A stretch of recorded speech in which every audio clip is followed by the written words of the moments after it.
নমস্কার, বাংলা বার্তা থেকে বলছি সন্ময় বন্দ্যোপাধ্যায়। মৃত তৃণমূলের তরফ থেকে পৌঁছে গেলেন কুণাল ঘোষ এবং সেখানে পতাকা উত্তোলন অনুষ্ঠানে মিলেমিশে একাকার হয়ে গেলেন। কে যে মৃত তৃণমূল, কবে যে NCPI national citizen party of India ভেঙে যাচ্ছেন, কবে আবার ঋতব্রত তৃণমূল ভাঙছে, কবে আবার মমতা বন্দ্যোপাধ্যায়ের সঙ্গে আরও কিছু সাংসদ ফিরে যাচ্ছেন, সেসব নিয়ে বিস্তর আলোচনা হয়েছে বাংলার রাজনীতিতে। বাংলার রাজনীতিতে আদতে বিরোধী কেউ বিরোধী থাকছে কিনা, মমতা বন্দ্যোপাধ্যায় আবার ডিমের ভয়ে রাস্তায় বেরোতে সাহস পাবেন কিনা, সুমিত রায়কে টানা 8 দিন ধরে জিজ্ঞাসাবাদ, ভাইপোর পিএ, প্রাক্তন বর্তমান পিএ ভাইপো মার্কিন যুক্তরাষ্ট্রে গেছেন, সেখানে কি ভারতবর্ষে ইন্টেলিজেন্স নেটওয়ার্ক গেছে, এই নিয়ে তো বাঙালি আমরা প্রতি ঘন্টায় আলোচনা করি। তার মধ্যেই এসেছিল ভারতবর্ষের স্বাধীনতা দিবস, এবং সেই স্বাধীনতা দিবসের দিন রাজ্য এসটিএফ পাকড়াও করলো 3 জন মানুষকে। সেই নিয়ে কি আমরা বেশি কথা বলছি না। রাশেদুল হককে সাহেবগঞ্জ দিনহাটা থেকে পাকড়াও করলো রাজ্য এসটিএফ, শফিকুল ইসলামকে দিনাজপুর থেকে পাকড়াও করা হলো, নাসিরুদ্দিন আলীকে কুচবিহার থেকে পাকড়াও করা হলো। প্রত্যেকেই অত্যন্ত নিম্নবিত্ত ঘরের মানুষ, কিন্তু এরা পাক ইনফর্মার, আইএসআই এর ইনফর্মার, এমনই খবর।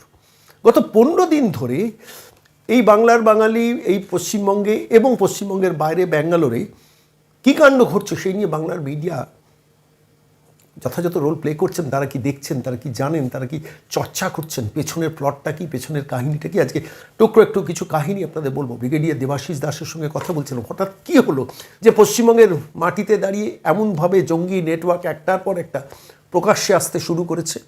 গর্তের মধ্যে কি কার্বলিক অ্যাসিড ঢেলে দেওয়া হয়েছে যার জন্য এরা বেরিয়ে আসছে? না, ভারতীয় ইন্টেলিজেন্স নেটওয়ার্ক রাজ্য এসটিএফকে খবর পাঠাচ্ছেন এবং রাজ্য এসটিএফ ওত পেতে রেখে একের পর এক গ্রেফতার করেছে। সেই গ্রেফতারি শুরু হয়েছিল, আপনাদের মনে আছে, বর্ধমান রেনেসা হাউজিং প্রজেক্টের মধ্যে থেকে হামিম মণ্ডলকে গ্রেফতার করা হয়েছিল। হামিম কী করছিল? পশ্চিমবঙ্গের মুখ্যমন্ত্রী কোন পথ দিয়ে যাচ্ছেন, কোন পথ দিয়ে আসছেন, তার চলাফেরা সমস্ত ইনফর্ম করছিল পাকিস্তান জঙ্গিদের। পরবর্তীকালে তার বান্ধবী অর্পিতা সরকার গ্রেফতার হলেন, আপনারা জানেন, আদিত্য সিং গ্রেফতার হলেন, একের পর এক গ্রেফতার হচ্ছেন। পরবর্তীকালে রানা রাউফ হাবড়া থেকে তাকে পাকড়াও করা হলো। জানা গেল যিনি নেপাল থেকে কোন পথে এসছেন সেটা জানার চেষ্টা করছেন গোয়েন্দারা। সেই রানা রাউফ হাবড়াতে বসছিলেন ঘাপটি বেড়ে, আবার তাকে ফলস আধার কার্ড, ফলস রেসিডেন্সিয়াল সার্টিফিকেট তৈরি করেছেন যিনি, তার নাম হচ্ছেন মোহাম্মদ ইজাজ। তিনি থাকেন তপসিয়াতে, তাকেও এবার জিজ্ঞাসাবাদ চলছে। ফলত এই রাতারাতি হঠাৎ স্বাধীনতা দিবসের ঠিক প্রাককালে এইভাবে জঙ্গি নেটওয়ার্ক একটার পর একটা প্রকাশ্যে আসতে শুরু করছে। তারই মধ্যে ব্যাঙ্গালোরে গতকাল খবর এলো, ব্যাঙ্গালোর থেকে এই বাংলার বাঙালি আসাফুল মল্লিককে গ্রেফতার করেছে ব্যাঙ্গালোর পুলিশ। ভারতবর্ষের ইন্টেলিজেন্স নেটওয়ার্ক সেই খবর দিয়েছে। আমি হিসেব করে দেখছিলাম 8 জন ইতিমধ্যে গ্রেফতারির আওতায় চলে এসেছেন। হঠাৎ কী হলো পশ্চিমবঙ্গে? আসলে হয়েছে সেটাই ব্রিগেডিয়ার দেবাশিস দাস ব্যাখ্যা করেছেন আমাদের কাছে। আমি তাঁর বক্তব্যই আজকে এই প্রতিবেদনে শোনাবো। শুধু কয়েকটা তথ্য আপনাদের কাছে দিই যে দেখুন, বাংলাদেশ সীমান্ত দীর্ঘদিন ধরে অসুরক্ষিত ছিল। সীমান্ত দিয়ে জামাত বলুন, আল কায়দা বলুন, আইএসআই জঙ্গিরা বলুন, তারা নির্বিঘ্নে পশ্চিমবঙ্গে যাওয়া আসা করছিল। ইতিমধ্যে পশ্চিমবঙ্গ সরকার সিদ্ধান্ত নিয়েছে যে সীমান্তকে অসুরক্ষিত রাখা যাবে না এবং বর্ডার সিকিউরিটি ফোর্সকে ইমিডিয়েটলি জমি হস্তান্তরিত করা হবে, এবং প্রচুর জমি হস্তান্তরিত হচ্ছে এবং খুব দ্রুততার সঙ্গে একটির পর একটি সীমান্ত সিলড হচ্ছে। এর ফলে যেটা হচ্ছে সেটা হচ্ছে এন্টার সীমান্তটা ন্যাশনাল সিকিউরিটি অ্যাডভাইজার অজিত ডোভালের র্যাডারের মধ্যে চলে আসছে। ফলত বাংলাদেশকে ভিত্তিভূমি করে যে এই পশ্চিমবঙ্গের মাটি থেকে ভারতবর্ষে বিভিন্ন টেররিস্ট গ্রুপকে ঢোকানোর যে প্রক্রিয়াটা চালাচ্ছিল সেটা বেশ কিছুটা ব্যাহত হচ্ছে। ফলত এবার সোশ্যাল মিডিয়া স্ট্রাকচারটাকে ব্যবহার করে ভারতবর্ষের বিভিন্ন জায়গায় নেটওয়ার্ককে দ্রুত বিস্তৃত করার চেষ্টা করছে আইএসআই। ফলত তারা চেষ্টা করছেন এই পশ্চিমবঙ্গের মাটি থেকে রিক্রুট করতে। এবং খেয়াল করে দেখুন, আমি দেখছিলাম অধিকাংশই অত্যন্ত নিম্নবিত্ত পরিবারের মানুষ, কেউ কাঠের মিস্ত্রি, কেউ জোগাড়ের কাজ করেন, কিন্তু মোটামুটি সোশ্যাল মিডিয়াটা ঘাঁটতে পারেন। ফলত সেইখান দিয়ে ঢুকছে আইএসআই নেটওয়ার্ক, এবং সেই নেটওয়ার্ক এই পশ্চিমবঙ্গের মাটিতে দ্রুত তার শাখা প্রশাখা বিস্তৃত করছে। আমি গতকালই খবর নিচ্ছিলাম, ইতিমধ্যে ইন্টেলিজেন্স নেটওয়ার্কের খবর আছে আরও 4 জন, যে 4 জনকে এখনও ইন্টেলিজেন্স নেটওয়ার্ক পাকড়াও করতে পারিনি। অর্থাৎ আমার ঘরের পাশের ফ্ল্যাটটাতে কোনো জঙ্গি বসে আছে কিনা আমরা জানি না, আপনার ঘরের পাশের ফ্ল্যাটে কোনো পাকিস্তানের চর লুকিয়ে আছে কিনা আপনি জানেন না। এরকম একটা ভয়াবহ পরিস্থিতি কিন্তু রয়েছে, যেটাকে আমরা কেউ অস্বীকার করতে পারি না। বড় কোনো ঘটনা ঘটে গেলে তখন এটা নিয়ে আমরা হয়তো ওয়ারিড হব, কিন্তু বাংলার সোকল্ড ইলেকট্রনিক মিডিয়া অনেক বেশি ব্যস্ত কিভাবে কুণাল ঘোষ ঋত তৃণমূলে গিয়ে তাদের স্বাধীনতার দিনটাকেই বানচাল করে দিল। কীভাবে রচনা বন্দ্যোপাধ্যায় বলছেন যে তৃণমূল কংগ্রেস না ভাঙলে আমি তৃণমূল কংগ্রেসেই থাকতাম, বিজেপি ক্ষমতা না এলে আমি তৃণমূলটাই করতাম। ঘন্টার পর ঘন্টা সোশ্যাল মিডিয়া, ইলেকট্রনিক মিডিয়া ব্যস্ত থাকছি সেই নিয়ে। কিন্তু এই পশ্চিমবঙ্গ কি নির্ভীকে নিশ্চিন্তে আমরা আছি, থাকতে পারবো? গত 15 বছর ধরে যে অসুরক্ষিত সীমান্ত আমরা রেখে দিয়েছি, তার আলটিমেট রেজাল্ট তো এটাই। জেএসটিএফ আজকে গ্রেফতার করছেন রশিদুল হককে, শফিকুল ইসলামকে, নাসিরুদ্দিন আলীকে। এই পশ্চিমবঙ্গের মাটিতে যদি পরিবর্তনের সরকার না আসতো, মমতা বন্দ্যোপাধ্যায়ের সরকার থাকতো, রশিদুল, শফিকুল, নাসিরুদ্দিন, হামিম, রানা, অর্পিতা, আদিত্য, এরা তো সবাই নির্বিঘ্নে সময় কাটাতেন, দিন কাটাতেন, কাজ সমাপন করতেন। আজকের পশ্চিমবঙ্গ তো তারই ফসল। আমি সমস্ত বিষয়টা বোঝার চেষ্টা করছিলাম যে হঠাৎ কী হলো যে পাকিস্তানের আইএসআই জঙ্গি নেটওয়ার্ক এত দ্রুত পশ্চিমবঙ্গের মাটিতে বিস্তৃতি ঘটিয়ে রেখেছে, আমরা কেউ জানতেই পারিনি। যা বলেছেন ব্রিগেডিয়ার দেবাশিস দাস, আজকে হুবহু সেটাই তুলে দিলাম আপনাদের সামনে। দেখুন দাদা, আমার যেটা ব্যক্তিগত মতামত, এই নেটওয়ার্কটা পশ্চিমবঙ্গে বেশ বাড়ন্ত ভাবে এগিয়ে এসছে।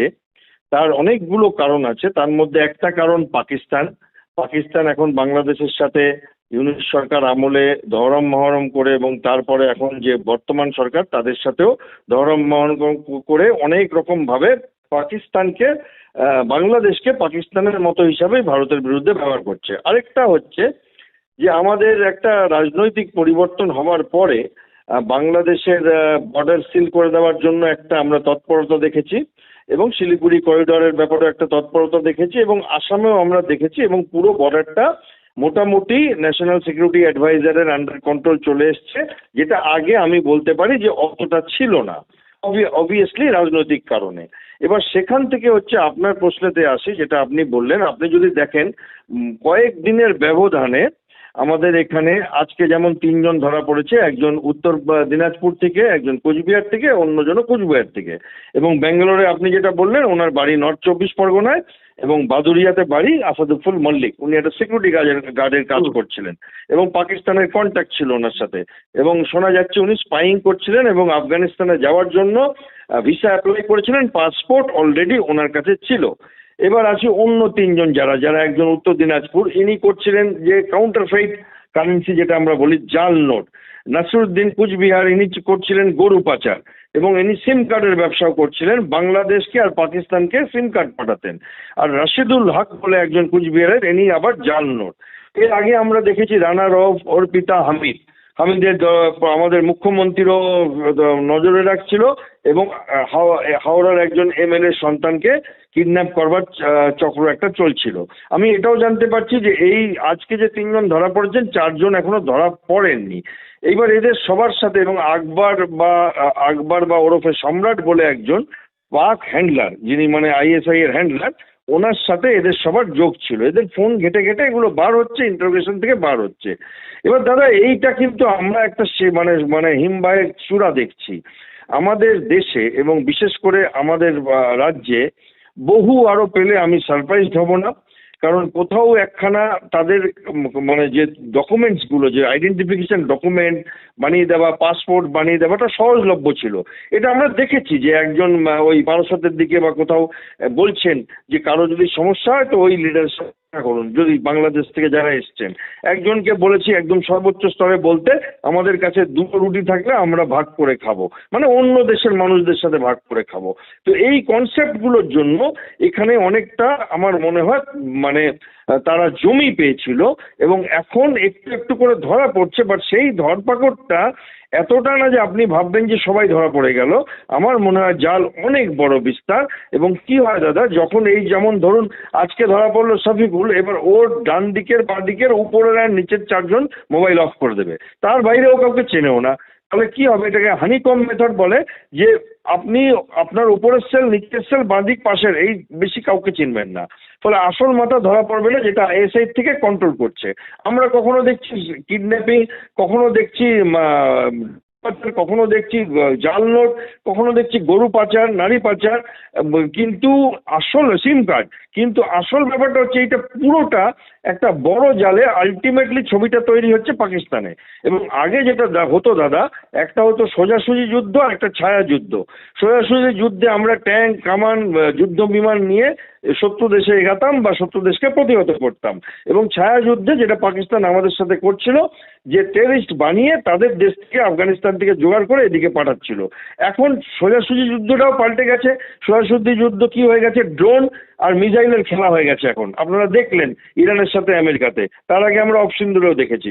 এবং প্রক্সি ওয়ার যেটাকে ছায়া যুদ্ধ বলে, সেটাও পাল্টে গেছে। কিভাবে পাল্টে গেছে, এখন আর ওরা টেররিস্ট খুঁজছে না, ওরা আমাদের দেশের লোককেই ব্যবহার করছে আমাদের দেশের বিরুদ্ধে কাজ করবার জন্য। সোশ্যাল মিডিয়ার মাধ্যমে পড়াশোনা যারা ছেলেপুলেরা, যাদের আইডেন্টিফাই করা হচ্ছে, ছেলে মেয়ে দুপক্ষই ধর্মের মানুষকে, এমন কোনো পার্টিকুলার ধর্ম না, যেমন প্রক্সি ওয়ার বেশিরভাগ ইসলাম ধর্মের লোকেদেরকে রিক্রুট করা হতো, সেইটার জায়গায় এখন দেখা যাচ্ছে যে নানান রকম লোকজন, নানান ভাষা, নানান ধর্মের এক এক করে ধরা পড়ছে। জ্যোতি মালহোত্রা ইউটিউবারও ধরা পড়েছিল, এবং এইখানেও আমরা দেখেছি অর্পিতা ধরা পড়েছিল, রানা রফ ধরা পড়েছিল, এবং বাকি হামিদ সাফিকুল, নাসিরুদ্দিন, রাশিদুল আর আসাফুল মল্লিক, এরা তো আছেই।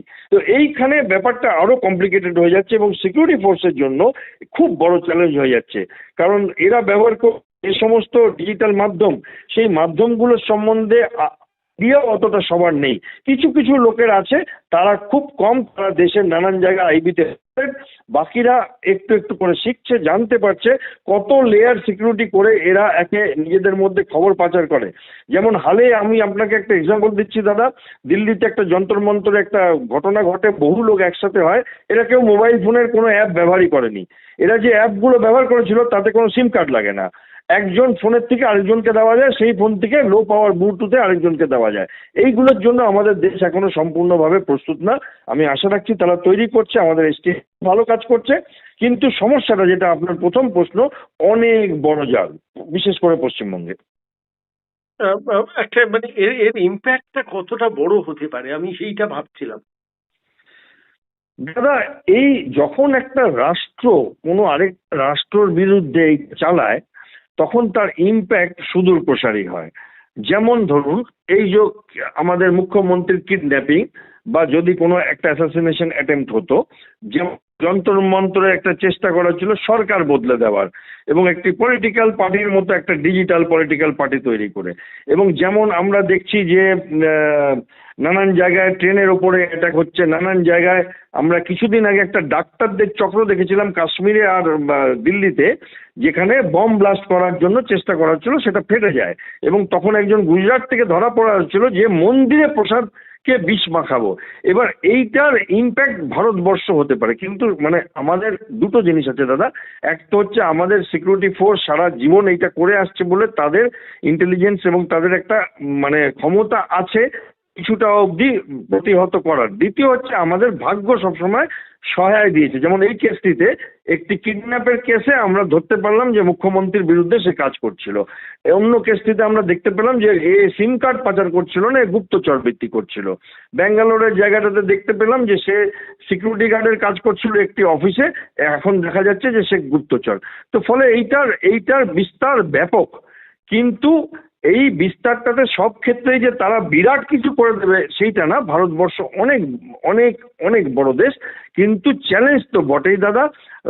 চিত্র পাল্টে যাচ্ছে, এবং আমাদের সুরক্ষা বল বলুন বা ইন্টেলিজেন্স এজেন্সি বলুন বা সাধারণ নাগরিক বলুন, সবারই একটা বড় গুরুত্বপূর্ণ রোল থাকবে। ডিজিটাল মাধ্যমে কোনো মানুষকে বিশ্বাস করবার আগে, কারণ বাড়ির বাবা মারাও জানতে পারছে না যে তাদের ছেলেপুলেরা আইএসআই এর সাথে কাজ করছে, তারা নিজেরাই হতবাক হয়ে যাচ্ছে শুনে। তো ফলে এই ব্যাপারটা যেটা, এইটা একটা মানে বানের জলের মতো আর কি এসে যেতে পারে দেশে, যদি আমরা এখনই না হই। যেটা আমরা আশেপাশের দেশকে দেখেছি কিভাবে রেজিম চেঞ্জ করা হয়, কিভাবে একটা ছাত্র বৈষম্য বিরোধী ছাত্র আন্দোলনকে ভারত বিরোধী আন্দোলন, পাকিস্তান প্রেমী আন্দোলনে বদলে যাওয়া যায় জাস্ট একটা ফর্মুলার মাধ্যমে। অনেক ধন্যবাদ স্যার, অনেক ধন্যবাদ। ওকে দাদা, থ্যাংক ইউ।